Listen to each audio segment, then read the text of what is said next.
It's time for the best coverage of the top stories in sports. The Sports Wrap with Jason Page starts now. Thank you for being with us on this Wednesday edition of the show. Thank you, Chad Erickson, for that lovely introduction. We got a lot to do over the next 60 minutes, including a conversation with Kurt Helin of Pro Basketball Talk at NBCSports.com.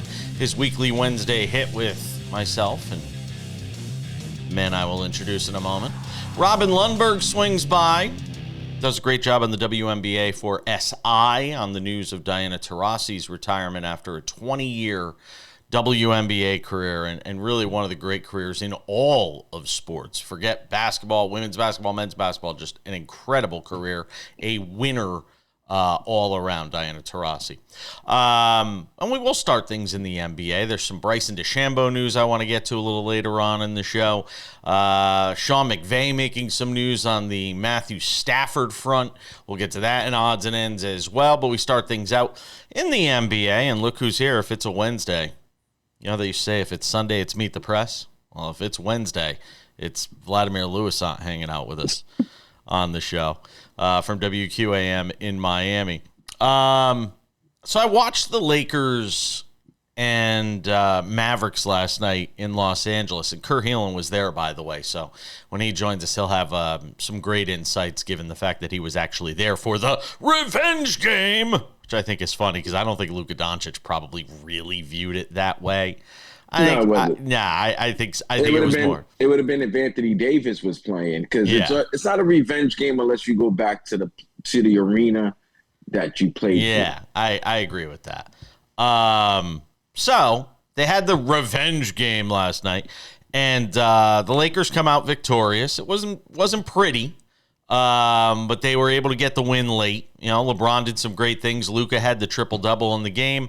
And it got me wondering, Vlad, as we watched this Lakers team, which, you know, had a couple of hiccups just before the All-Star break and then just after. They lost to the Jazz. They lost to the Hornets. You start saying, all right, what does this team really look like? You're still kind of getting your feet under you with Luka. And then you watch them here, you know, over the last few days where they go into Denver and beat a Nuggets team that had won 8 in a row. Obviously, this is a Mavericks team that, while playing very hard for Jason Kidd, you really don't know what they are until you have Anthony Davis out there for a prolonged period of time. You know, I mean, look, the Lakers could wind up the 2 seed in the West. They could, which means they avoid Oklahoma City until the Western Conference Final. Is it crazy to think the Lakers could wind up in the NBA Finals? No. Because you got Luka and LeBron, but what's scary for the league is that once that trade happened, everybody didn't think they were going to be a title contender, right? They were just thinking, oh, they're going to mesh, they're going to get their chemistry together, and then next season would be the year that they really make a move. Well, guess what? They can get to the NBA title, the NBA final this year, and add more players next season to make it a real formidable championship window for the Lakers. It might extend LeBron a couple of more years. I didn't know how they were going to do it because they didn't have a big man, but I knew they had capable wings. And what they did against Denver and what they did against the Knicks a couple of weeks ago is what they do is they make your defenders, your best offensive players, exert a lot of energy on the defensive end and on the offensive end where they got to make a decision immediately. You got to give credit to J.J. Redick. People ripped him. People ripped the idea when he got hired. Oh, this was a LeBron hiring because they had the podcast. No, J.J. Redick has been, and people across the basketball landscape will tell you, he's a basketball mind. Like, he's really a great basketball mind. And you could tell when he was doing the podcast that he really wanted to coach. Even when he was broadcasting with ESPN, he had knowledge of the game. And what he's been able to do before the Anthony Davis trade and now after the Anthony Davis trade and getting Luka Dončić, they've been one of the best defensive teams in the league over the last 15 games. So that's weird to me because you had one of the best two-way players, one of the best all-around defenders in Anthony Davis, and you were 23rd in the league. And then now you're in over the last 15 games when you're 12-3, you're number 1 in the league. That's impressive. Here's what it is to me, though. they're not beating Oklahoma City in a 7-game series. So they have to hope Oklahoma City gets picked off. I think they can beat anybody in the West except for Oklahoma City. Because as much as we want to talk about defensive efficiency and what they've done here as of late, they've got so many bigs that they could throw at them over in Oklahoma City. Now look, Oklahoma City has its warts despite their record. They're not a great perimeter shooting team. They didn't really do a lot. They didn't do a lot to improve that at the deadline. The one thing I love about the Lakers is how many open looks were they getting in that game? It might have been a fairly low-scoring game, and they didn't win by a lot. And some might argue they should blow out the Mavericks without Anthony Davis.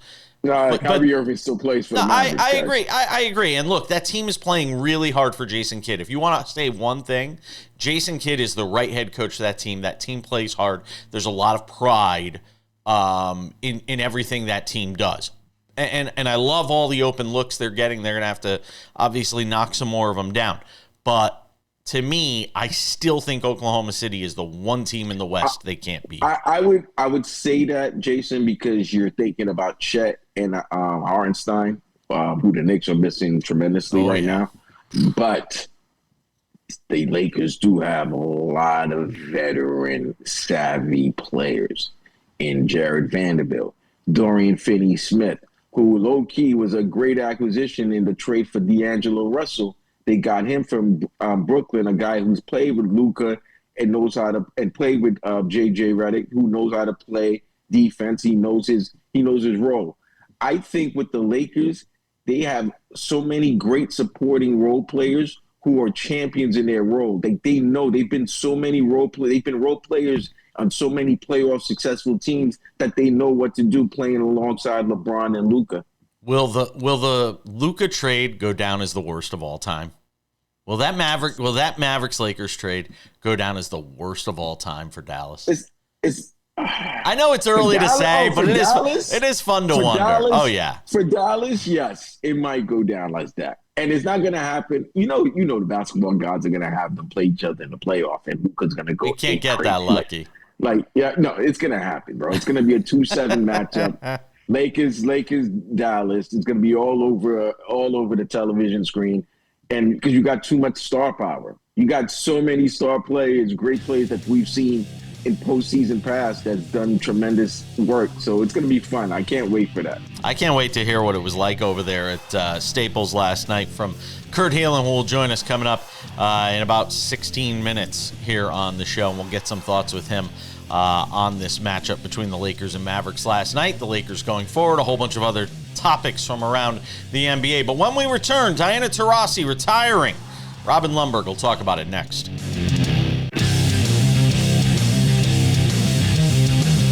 Welcome back to this Wednesday edition of SportsWrap.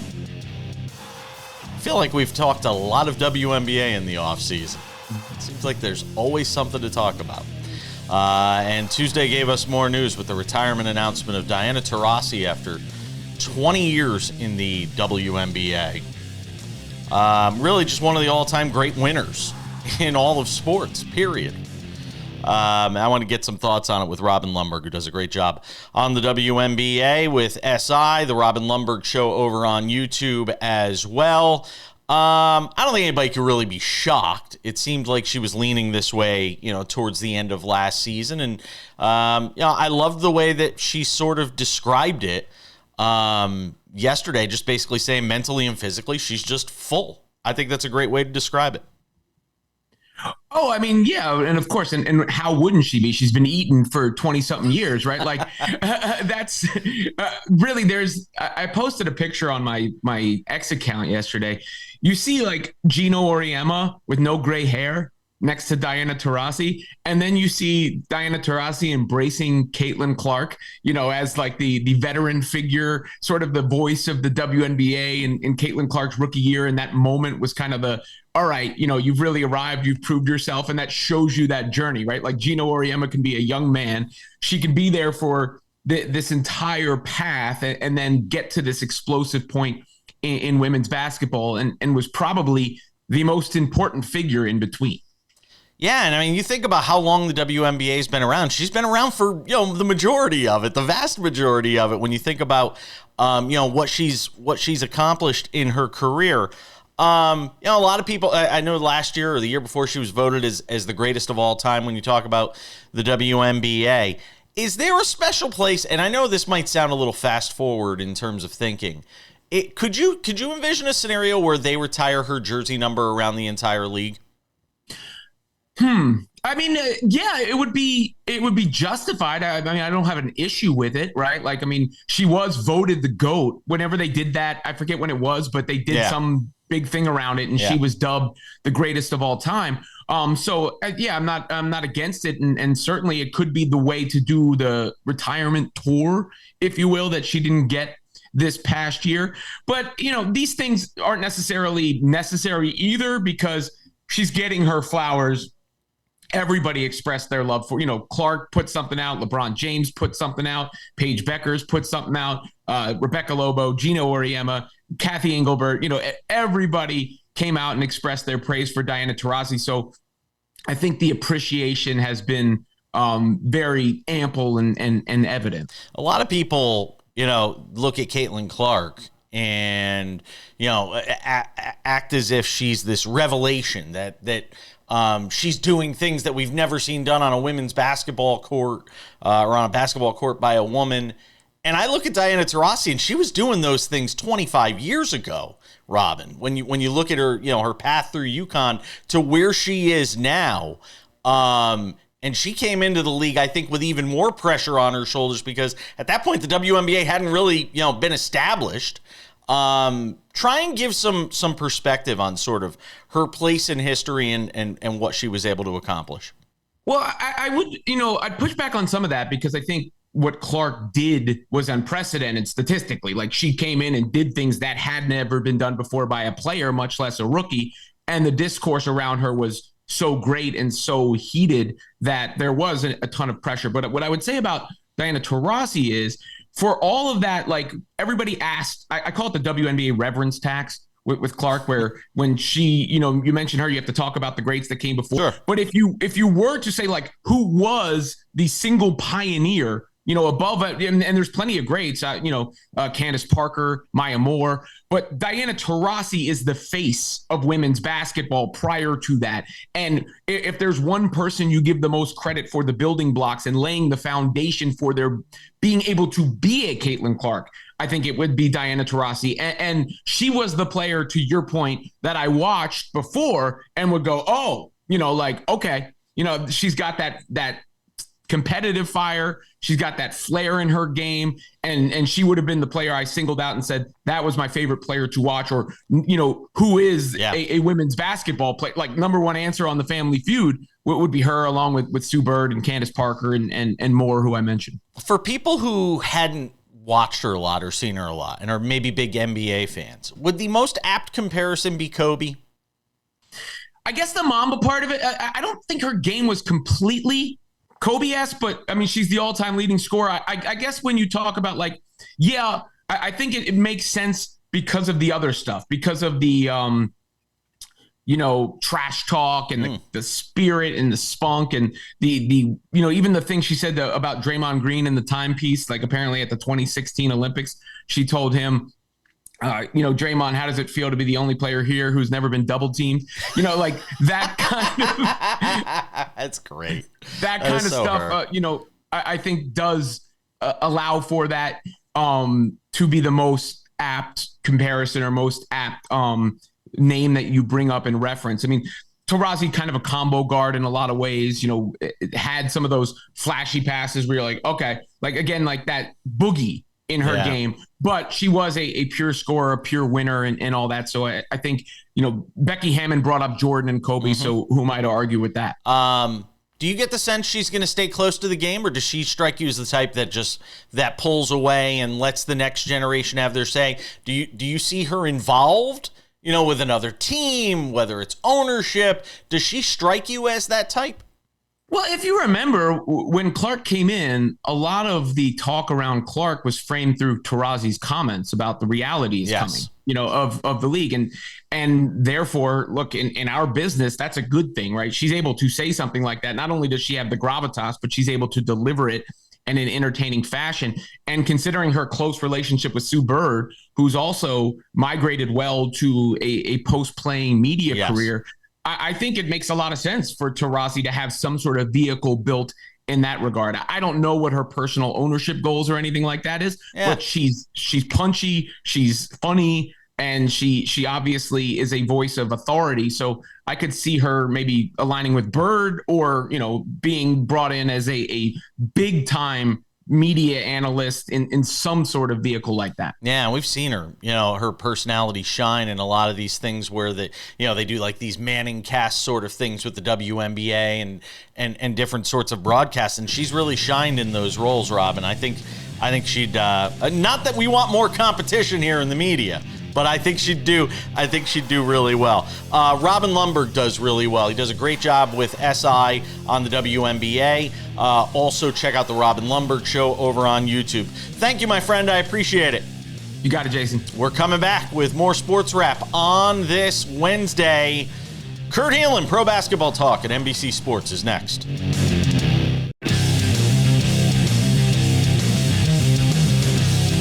Welcome back to this Wednesday edition of the show.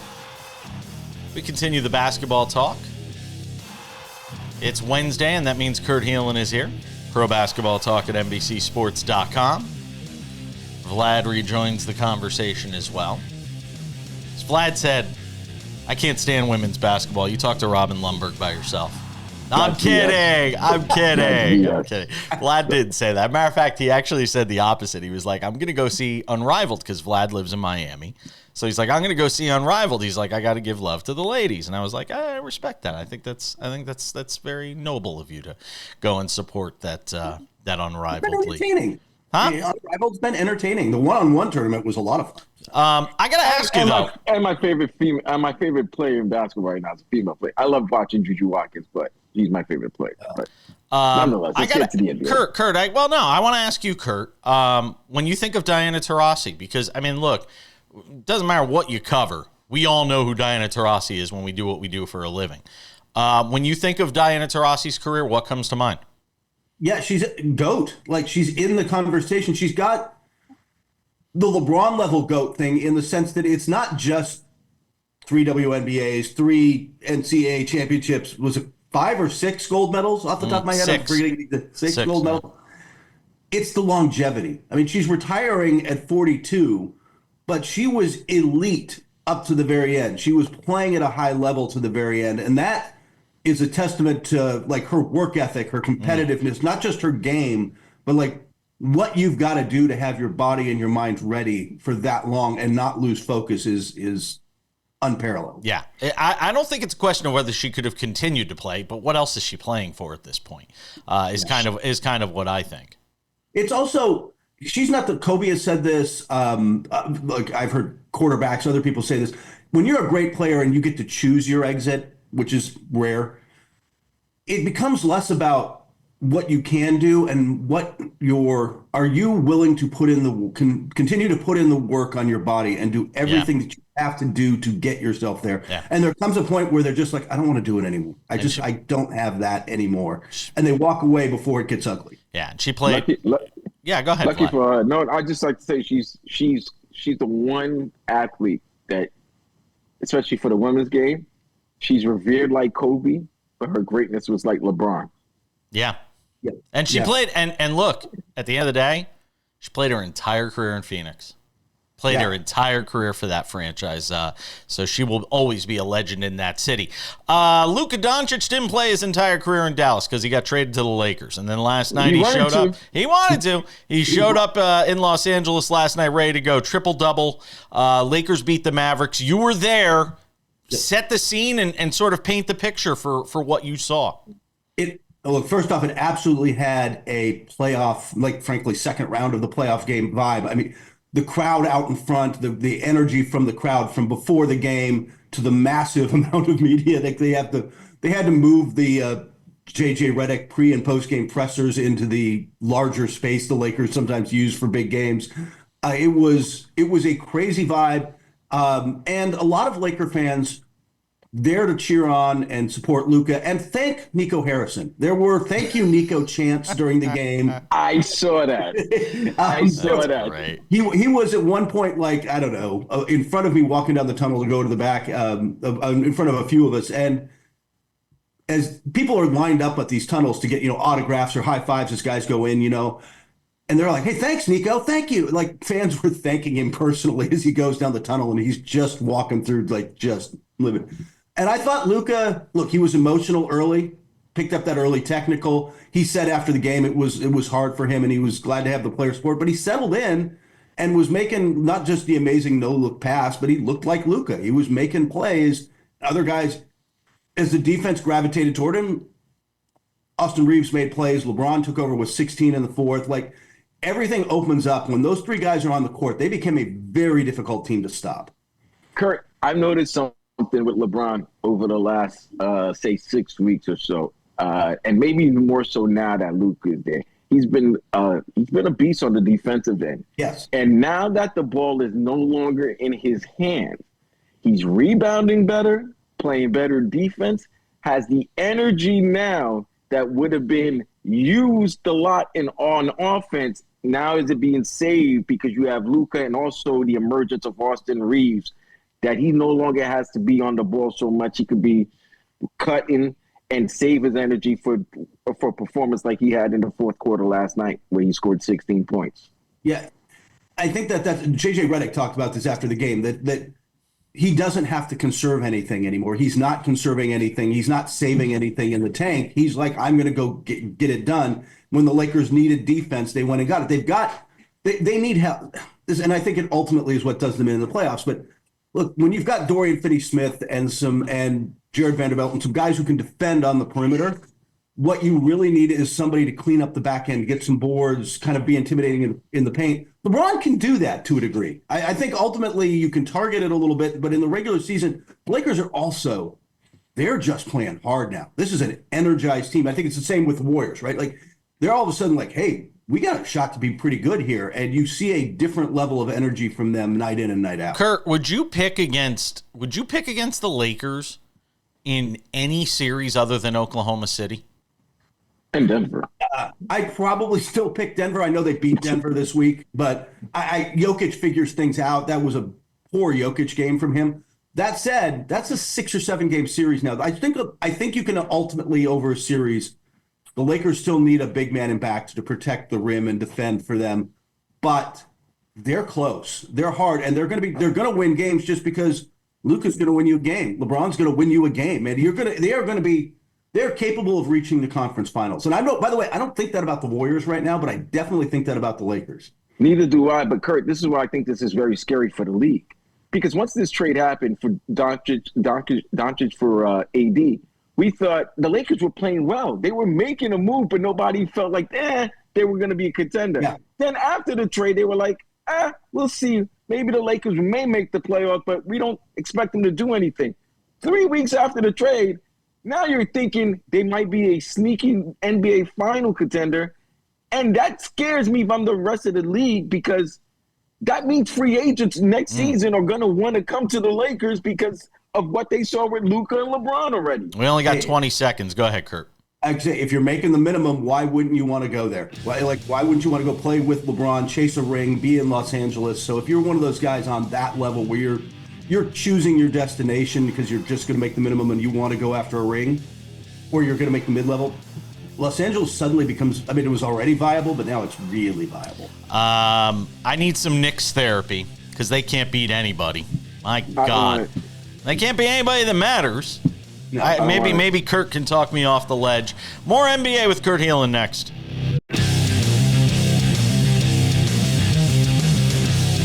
All right, one more segment with Kurt Helin from Pro Basketball Talk at NBCSports.com. Vlad is here too.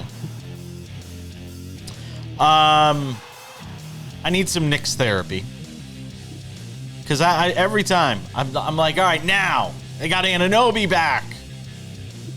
Still can't hold a candle to the Boston Celtics. Will Mitchell Robinson make that big of a difference, Kurt? No. I'm sorry to do this to you. I know you need therapy, but mean, you live in Los Angeles. There's a dispensary on every corner, and it's legal. That's what,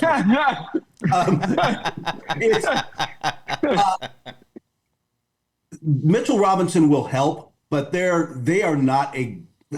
Again, the problem they've got is their two best offensive players. But they're the two worst defensive players. Yeah, exactly. The guys I'm going to go at, I'm going to put Brunson and Cat in a pick and roll every time. And Brunson's gritty and tries. He's just 6 foot, and you're going to be able to get over him and with big guards. And Cat's not really a great defender, and you're just going to. I don't think there's an answer against good deep teams. They're a good team. They might be the third best team, probably are the third best team in the East. But the gap between them, as we saw last week, between them and vast. It's the Grand Canyon. It's Grand Canyon between them and Boston and Cleveland.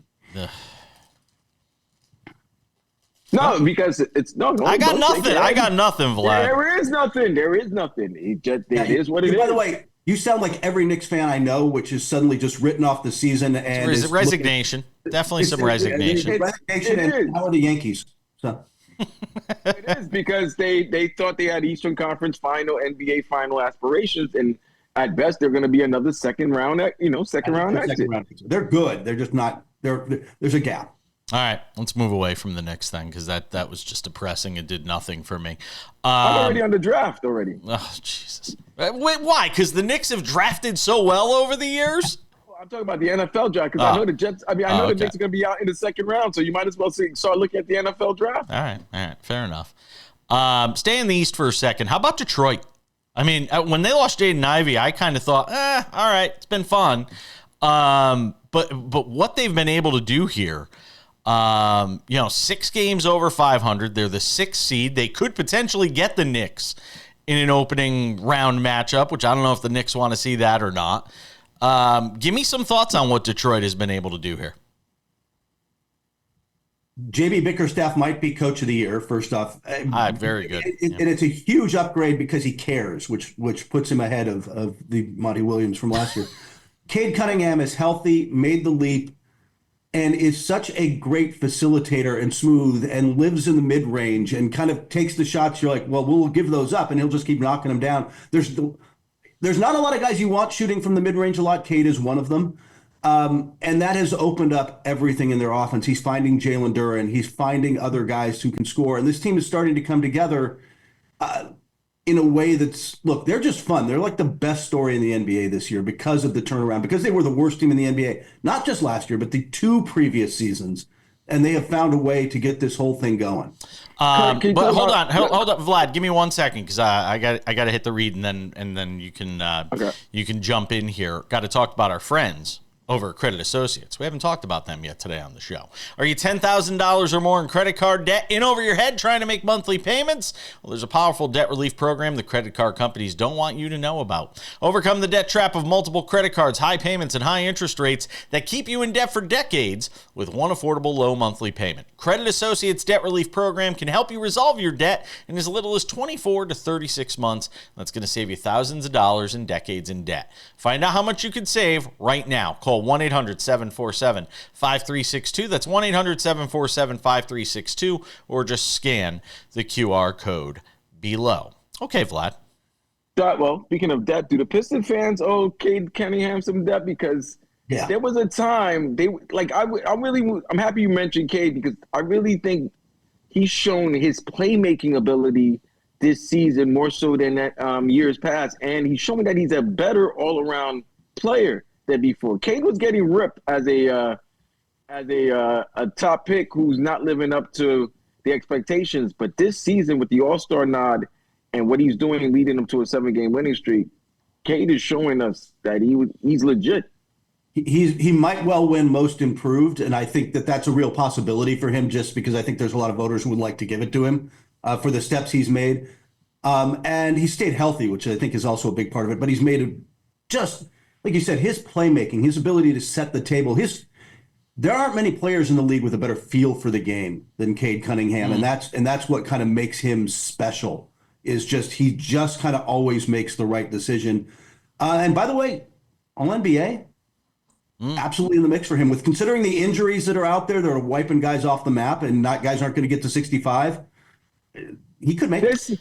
There used to be 3 All NBA teams, right? There are Back in the days, there's still 3? Yeah. There's still 3? 15 players, right? Okay. All right. Okay.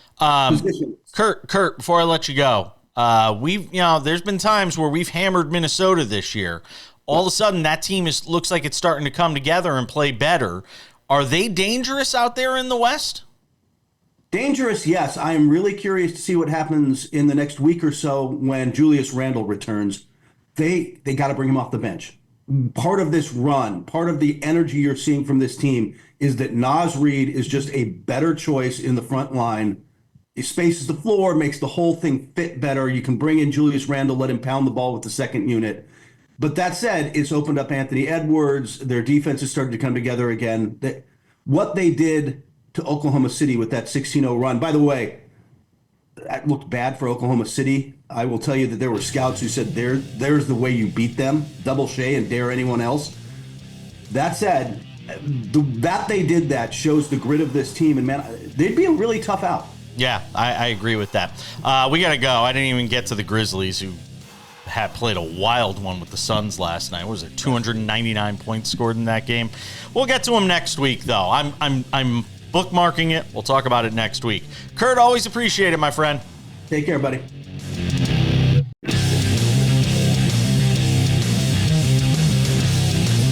Welcome back to the show. Odds and Ends wraps it up in 10 minutes.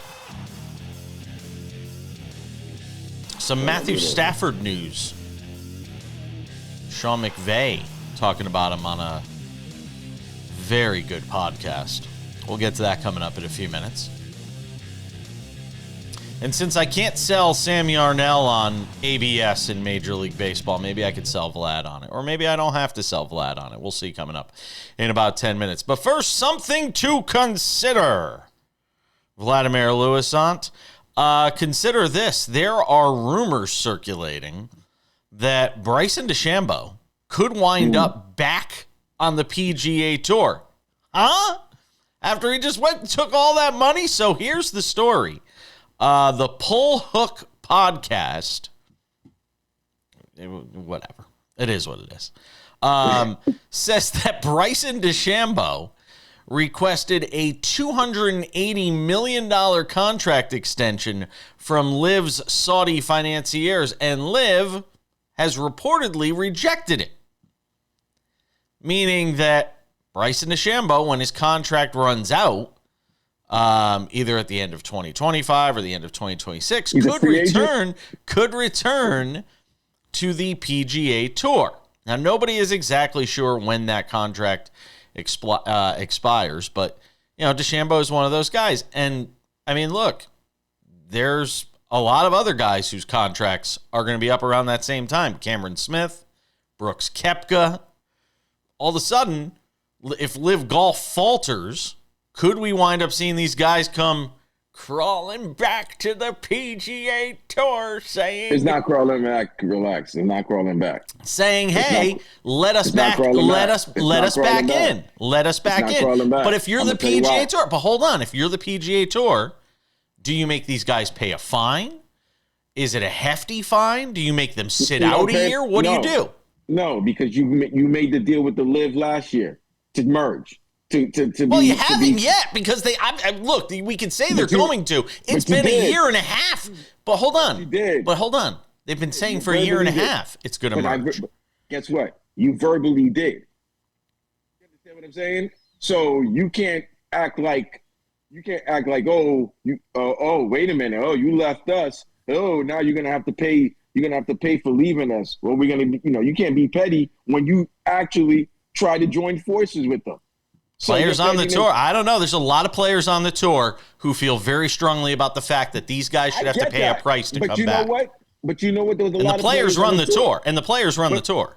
And there was a lot of players on the tour that was feeling a certain way about LIV, and then all of a sudden they were backpedaling a year and a half ago. So, I agree. So what's it going to be? You can have it one way, and then the next day have it the other. It's got to be consistent. So if you had never said that a year and a half ago, then I would be like, hey, you have all the right in the world, because you felt a certain way and you stood on that. You were 10-toed on, we don't want any of these players that went to the LIV Tour to join the PGA, because they turned their back against us.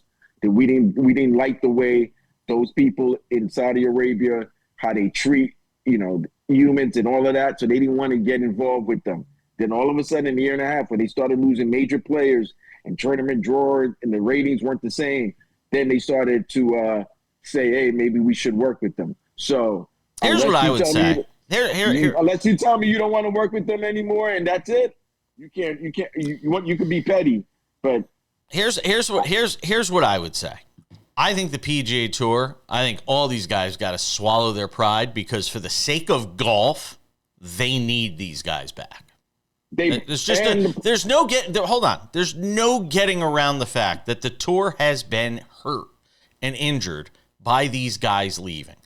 And some of these guys are going to have to get over it and say, look, for the betterment of golf, because Tiger Woods has even said recently, some of these guys could be back this season. That there is a possibility, and Tiger Woods would know. He's deep into the, sort of belly of these conversations. Tiger has suggested in recent weeks, LIV players could be back on the PGA Tour sometime this year. So now look, there are other aspects to this. The PGA Tour doesn't want these guys doing their own things on YouTube. Bryson DeChambeau's got a huge following on YouTube. There's a lot of things about this that sort of need to be worked out, because Bryson's got his own brand. Bryson's got his own brand. So if guys are making revenue off their own brand, they don't want to be told that they can't do that. Nope, they don't. I agree with that. But you know what? Ultimately, the tour needs these guys. Well, ultimately, the tour they need each other. Frankly, we could argue they need each other because if Bryson DeChambeau is willing to take obviously less money to play on the PGA Tour after making all this money with LIV, if he's willing to come back to the PGA Tour, I think he recognizes, look, nobody's watching us on LIV. I hate to say that, but nobody's watching. Nobody watching, it still doesn't do anything for their legacies and their careers. Like, they still want to win. The more majors you win, the more of a legend you become. And they want to become legends. You know what I'm saying? So you're not able, if you're only winning, you're only able to play the majors, and you're not playing in the tour.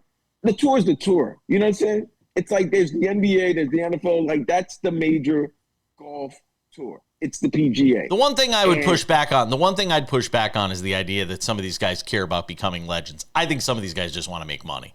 I think some of these guys are just in it for the bucks. They're just in it for the dollars. But you're not going to, but even if you finish third in a major, that's a lot of freaking money. That's probably more money than you might make at winning a LIV tournament. Well, you don't make a lot of money at a LIV tournament, but you get a lot of upfront money. You get a lot of perks. You get a lot of upfront money, See if some of these guys make it back this year. I wasn't a fan of them leaving. I made my statements on it, but for the betterment of golf, they all need to come back. Golf needs it because the TGL ain't it. Odds and ends are next. Just about time to put the wraps on this baby for a Wednesday. Tomorrow, maybe David Ardsma will swing by. We'll see. Former MLB reliever hangs out with us on the show. Get some thoughts with him on everything going on around baseball. I want to know what he thinks of ABS. I'm just trying to rally as much support for ABS. We need ABS in baseball. 2026 looks like it'll be the year. What'd you say, Vlad? I didn't hear you. You don't want humans working anymore? No. Well, damn the unions, squash them. I'm kidding to all my union friends. No, I'm not saying union. I'm saying humans. Oh, humans. I thought you said unions. We'll squash the humans too. All right, stand by. It is going to be odds and ends here in just a moment.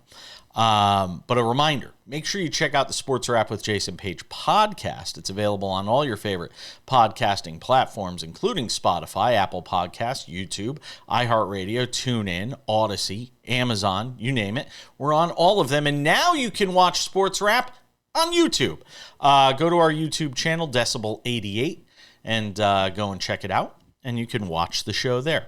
All right, without any further delay, ladies and gentlemen, time for some odds and ends presented by our friends at Credit Associates. Boy, oh boy, did you see Luka Dončić last night. A triple-double in the win for the Lakers against his former team in the Dallas Mavericks. Blocking them from victory? Yeah, just like your debt is blocking you right now from having peace and quiet in your life. Are you $10,000 or more in credit card debt in over your head trying to make monthly payments? Well, there's a powerful debt relief program the credit card companies don't want you to know about. Overcome the debt trap of multiple credit cards, high payments, and high interest rates that keep you in debt for decades, and you can do it with one affordable low monthly payment.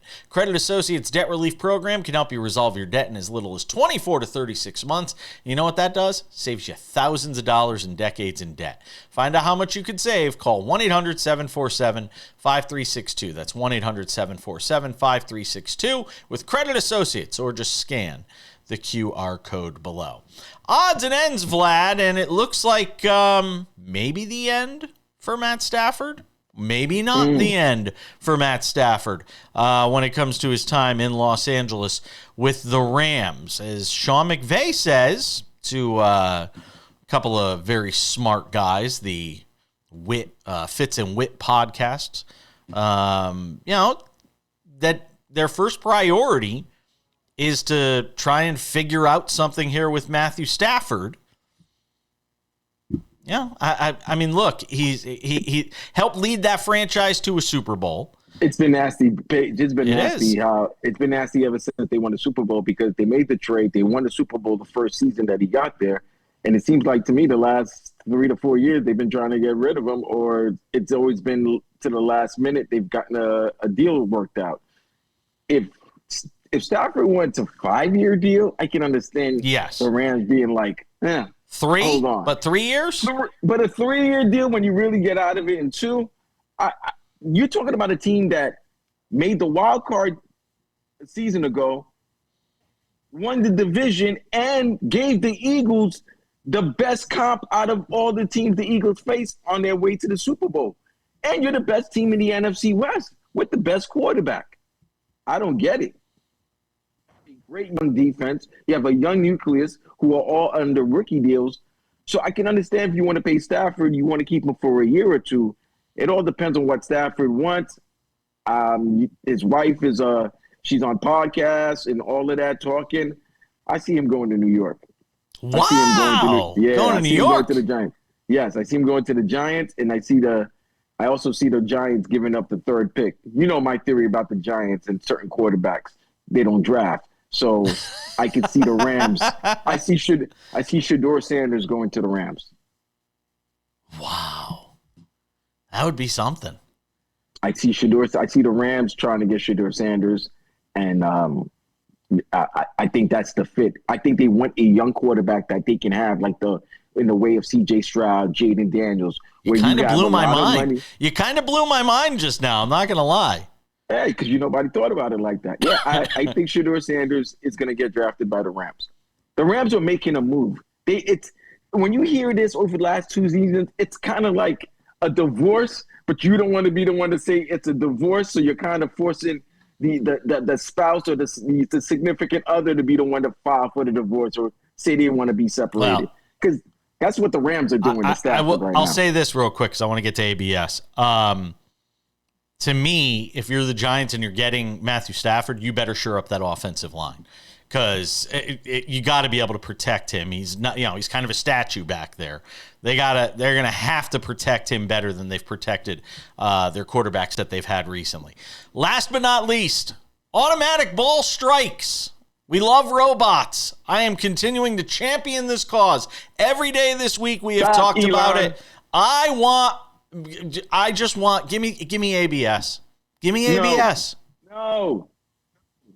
I need the human You need interaction. crap calls. You need bad strike 3. You need balls at Aaron Judge's ankles being called a strike, Vlad. I want the batter and umpire to fight and argue. I want the manager to run out and give the umpire like 3 minutes of the worst things some human could possibly say to another human. And I want him to get kicked out, and I want the crowd to be happy. With a robot, what are you going to do? You can't beat up a robot. You can break a robot, but then what's going to happen? No, stop. I can't get anybody on board with me. Sam hates it. You hate it. Dude, you want to live in a world where just humans are just not going to be important anymore. I talk to my Google Home all the time. That's all I do is talk to it. It's going to do it for us. Thanks to Robin Lundberg. Thanks to Kurt Helin. Thanks to you, Vlad. We'll see you back here next time.